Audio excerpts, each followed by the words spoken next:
சில உறவுகள் மட்டும் ஏன் திரும்ப திரும்ப ஒரே மாதிரி கஷ்டத்தையும் வலியும் தருதுன்னு நீங்க எப்பாவது யோசிச்சு பார்த்திருக்கீங்களா? அது ஒரு மாதிரி விசித்திரமான ஒரு உணர்வு. அதே கதை, அதே சண்டை, அதே வலி. ஆனா ஆள் மட்டும் வேற. இதுக்கு முன்னாடியே இதை நம்ம அனுபவிச்ச மாதிரி ஒரு ஃபீலிங் இருக்கும்.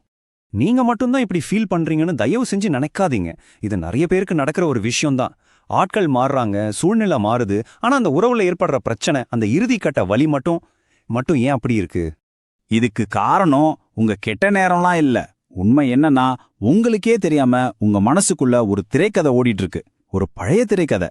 நீங்க என்ன பண்றீங்கன்னா, வர்ற ஒவ்வொரு புது நபரையும் வச்சு அந்த பழைய கதையே திரும்ப திரும்ப நடிச்சு பார்த்துட்டு இருக்கீங்க. சரி, அப்போ இந்த மர்மத்தோட முதல் பகுதிக்குள்ள போலாம். இந்த மறைக்கப்பட்ட உணர்ச்சி திரைக்கதை அப்படின்னா என்ன? அது எப்படி நம்ம மனசுக்குள்ள வருது? வாங்க அத பத்தி விரிவா பார்க்கலாம். இந்த உணர்ச்சி திரைக்கதைன்றது ஒன்றும் பெரிய விஷயம் இல்ல. சிம்பிளா சொல்லணும்னா, நம்ம சின்ன வயசுல கத்துக்கிட்ட சில எழுதப்படாத ரூல்ஸ் தான். அன்புனா இப்படிதான் இருக்கணும், ஒரு உறவுல நம்மளோட பங்கு இதுதான், இப்படிதான் நடந்துகிட்டா நமக்கு மதிப்பு கிடைக்கும்னு நமக்கு தெரியாமலேயே நம்ம மனசுல பதிஞ்சு போன சில விஷயங்கள். சில சமயம் அது வலியா இருந்தா கூட அது ஏன் நார்மல்னு நம்ம மனசு நம்ப ஆரம்பிச்சிரும். இது எப்படி உருவாகுதுன்னு ஒரு சின்ன உதாரணத்தோட சொல்றேன், கேளுங்க.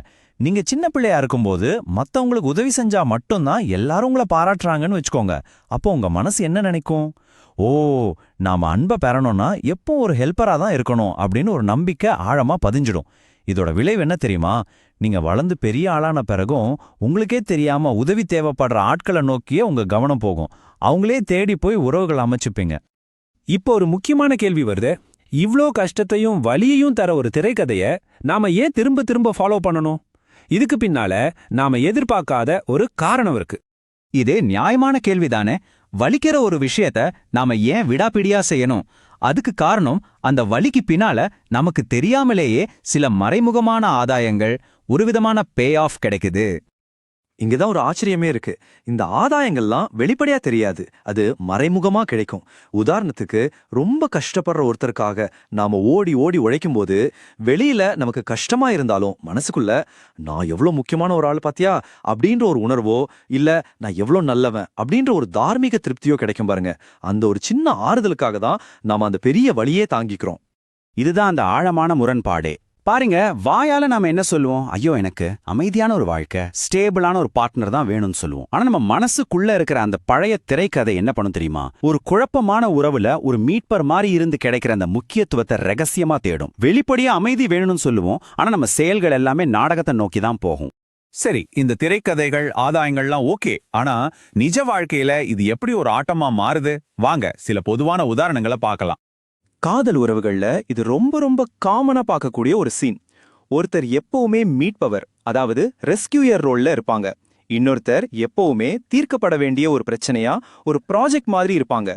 வெளியில இருந்து பார்த்தா இது ஒரு சாதாரண சண்டை மாதிரி தான் தெரியும். ஆனா அதுக்கு அடியில ஓடுற உண்மையான ஆட்டம் என்ன தெரியுமா? அந்த மீட்பர் ரோல்ல இருக்கிறவங்களுக்கு அடுத்தவர் பிரச்சனையிலே இருந்தாதான் தன்னோட முக்கியத்துவம் என்னன்னு உணர முடியும். அதனால ரெண்டு பேருமே தங்களுக்கு தெரியாம இந்த ஆட்டத்தை வருஷக்கணக்கா தொடர்ந்து ஆடுவாங்க.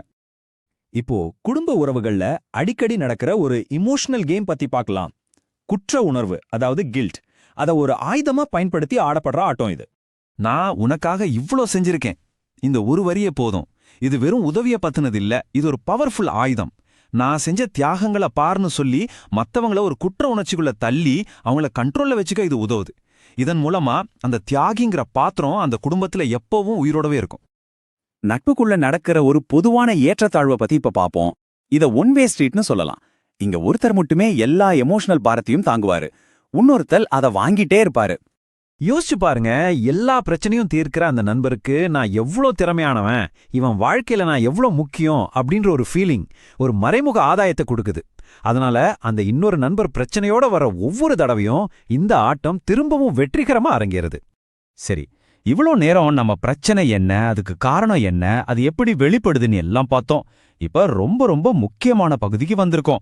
இந்த ஆட்டத்தை நிறுத்துறது எப்படி? இதுதான் நீங்க புரிஞ்சிக்க வேண்டிய மிக முக்கியமான ஒரு மனமாற்றம். உங்க பங்கு என்னன்னு நீங்க உணர்ந்து அந்த பாத்திரத்துல நடிக்க மறுக்கிறதுல தான் உண்மையான சுதந்திரமே இருக்கு. உங்க இலக்கு அந்த சண்டையில ஜெயிக்கிறது இல்ல, அந்த ஆட்டத்தை விட்டே வெளியே வர்றது தான். இந்த ஆட்டத்தை நிறுத்த ஒரு வழி இருக்கு. அடுத்த தடவை அதே மாதிரி ஒரு சூழல் வரும்போது முதல்ல ஒரு நிமிஷம் நின்னு இந்த உணர்வு எனக்கு பழக்கமானதா இருக்கே அப்படின்னு கவனிங்க. அடுத்து நான் மறுபடியும் அந்த மீட் பவர் ரோலை எடுக்க போறேன்னு உங்க பங்க அடையாளம் காணுங்க. ஏன் இதை செய்றீங்க? நான் முக்கியமானவன்னு ஃபீட் பண்ணணுங்கிற அந்த மறைமுக ஆதாயத்தை உணருங்க. கடைசியா வழக்கம் போல உணர்ச்சி வசப்பட்டு ரியாக்ட் பண்ணாம ஒரு புது பதிலை தேர்வு செய்யுங்க. உதாரணத்துக்கு, எப்பவும் ஓடி போய் உதவி செய்யறவரா இருந்தா இந்த முறை இதை உன்னாலே சமாளிக்க முடியும்னு நான் நம்புறேன்னு சொல்லி பாருங்களேன். இதை எப்பவும் உங்க மனசுல வெச்சுக்கோங்க. நீங்க ஒத்துழைக்காம இந்த எமோஷனல் ஆட்டங்கள் தொடரவே முடியாது.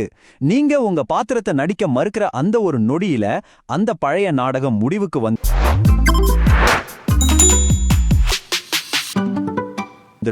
அப்போதான் உங்களுக்கான ஒரு புது கதையை நீங்களே எழுத ஆரம்பிக்க முடியும்.